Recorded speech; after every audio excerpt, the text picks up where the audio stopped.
Alright, okay guys, you find me back at Kame House, and no, it's not because I'm struggling for ideas or anything like that, it's because it is quite pertinent for the actual DBZA moment that we are talking about today, in this daily look back through my top 24 DBZA moments, screams, what have you, as well as opening up some Dragon Ball Super card game cards. And of course, there's a surprise little thing at the end, but if you've already been watching these videos, you'll know what it is, but then you want to know, what exactly is it? But let's get on with the top 24 DBZA moments and number 22. And it happens mostly at Kame House, the initial bit. It's episode 45. Now this one is when Goku is finally back. And seriously, I've been not really voicing much of Goku for about 10 episodes at that point, and that's like for about a year and a half worth of content. And yes, granted, I was voicing Gohan during that period, and the most I was doing as Goku was basically screaming my guts out. And you'll see more of that and how I elaborate on that later on in the chart. And as it's based on screams, it's going to be pretty high, so you'll have to tune in for that. But it was a hoot. Well, I mean, my throat wouldn't say that, but for me, it was a lot of fun. But getting back to being Goku properly after a year and a half was a lot of fun. And you'll notice that the voice for that is pretty much where it is right now. So the last 5 years of voicing Goku has been pretty much around about here. And around about episode 45 is when I think it's reached its peak. Like, I think, okay, this is something which is sustainable. I'm really happy with this voice, and this is pretty much how it's gonna be. And it's also the birth of the joke that has lasted the test of time and has been one of the best for Season 3, at least for me. That, eat that horse. You get Vegeta just wanting to do nothing, worried about what's happening next, and Goku has to say, when you fall off that horse, you get back up and you eat that horse. Come eat that horse with me, Vegeta. And admittedly, whenever I go to conventions, that's one of the most requested lines I get. And I love saying it because whenever I'm with Lanny, he will retort with the hell are you on about? You know, that kind of thing. So it's always good to have that kind of jumping off point. But when I'm just saying it on my own, it's still a lot of fun because it just doesn't make any sense. I suppose that counts as a scream because it's a motivational one or something like that. But definitely a lot of fun. And a nice return after the previous episode, episode 44. But it might be on this chart, I don't know, but I'll talk about it more if it is. Yeah, but it had been a nice string of episodes all the same. Yeah. Number 22 is episode 45.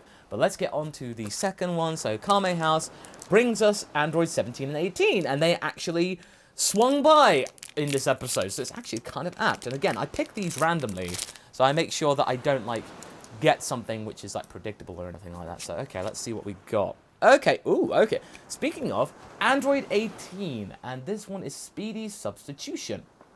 And, ooh, it's a 4000 one, but it's a really super shiny one. When you play this card, add up to 5 cards from the top of your deck, choose up to 1 blue or green Android card among them and add it to your hand and shuffle your deck. Okay, so you get to, like, predict the future, so you can, like, okay, let's tag in, or something like that.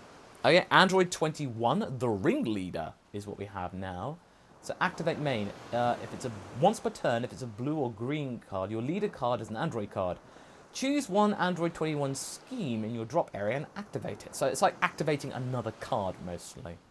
But automatically, if your leader card is an Android card, when you play this card, draw 1 card, then at the end of your opponent's next turn, play 1 clone token with 10,000 power in your opponent's battle area. So I think you can, like, target another card or something like that. Dr. Uiro. That's a different spelling. I think it's Dr. Wheelo. Yeah, a fiendish scheme. It's a fiendish scheme why it's not Dr. Wheelo. Maybe it wouldn't fit or something like that. That's almost as weird as the birth of the Super Saiyan God card we got yesterday. You play this card, draw 1 card. So you get to draw an extra card, pretty much. That's a fiendish scheme. Alright. Lord Slug, Ghost Warrior. So it's the Ghost Warrior version from the Hachak saga.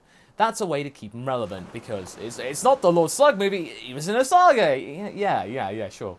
If your leader card is a black Machine Mutant card, and you choose 3 black battle cards with energy cost between 3 and 7 in your drop area, and place them at the bottom of your deck in any order, play this card from your hand. So you get to play this card if you have just a certain amount of people. And, okay, we've had Ghost Warriors again, so, you know, that kind of helps as well. Heartshark again. Misokatsun, Living Weapon. So basically that's blub blub. And I'm so glad that that joke carried over from the Neighborhood Club version. I was so happy that those three got to keep their names. But at least Blub Blub got to actually speak, and he was made for hugs. When this card activates Blocker, place the top card of your deck under a Dr. Zero.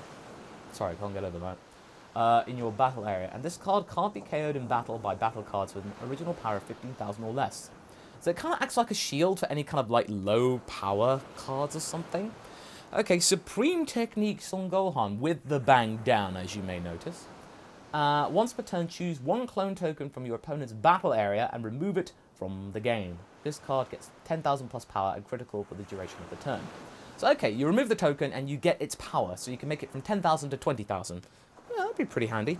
Return of Planet Tuffle. So the Sufurium planet gets there with a very, very happy boy there. This card gains desire in all areas. He looks it. Choose up to 2 of your opponent's battle cards and switch them to rest mode.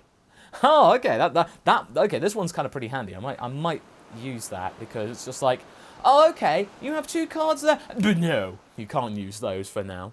And Rise of Dr. Okay, no, it's Dr. If your leader card is a Dr. card, look at up to 5 cards from the top of your deck. Choose up to 1 Dr. or Dr. Coaching card among them. Add it to your hand and shuffle your deck. So basically, if you have one of those 2 cards in the top 5, you can use them. If not, then, you know, you've wasted the card. Ebifria, Living Weapon. So this is Zap Zap, for those of you in the know. You can include up to 4 cards of Super Combo in your deck. Okay. If your leader card is green and your life is at 4 or less, when you combo with this card, draw 1 card. Okay. 1 extra card. So that's fair. Okay, and we got this one again. Son Goku and Kaioken Son Goku, if you remember from yesterday. So we got another one. And Dependable Warrior Piccolo. And yeah, sometimes I can be a dependable warrior. It depends whether the writers write me well enough. yeah, and the truth. Use a super combo card, and if your leader card is red and your life is at 4 or less. Okay, so this is like draw an extra card if, you know, your leader card has red energy. This has red energy as well. So Dependable Warrior Piccolo. And Android 18, we're back to Android 18 again. So I think definitely the Return of the Planet Tuffle, this one seems really handy, that you can basically just negate 2 of your opponent's cards. So I'm definitely keeping that one. As for the other ones, oh, I don't know actually. I mean, you gotta have like a certain amount of low energy cards. No, not the Dr. Rero one. You know what? Piccolo, you're dependable enough. You get to go in there. So Return of Planet Tuffle and Dependable Warrior Piccolo. So these 2, and yeah, so those 2 go over there with the rest of the stuff, and then you guys, I'll find a place for you. But anyway, thank you so much everybody for watching, and look forward to the nice little surprise at the end. I wonder what we're gonna find in the door. So hope you guys are well, and I hope you tune in for tomorrow's adventure. Find out where I'm going to be. So until then, guys, catch you later.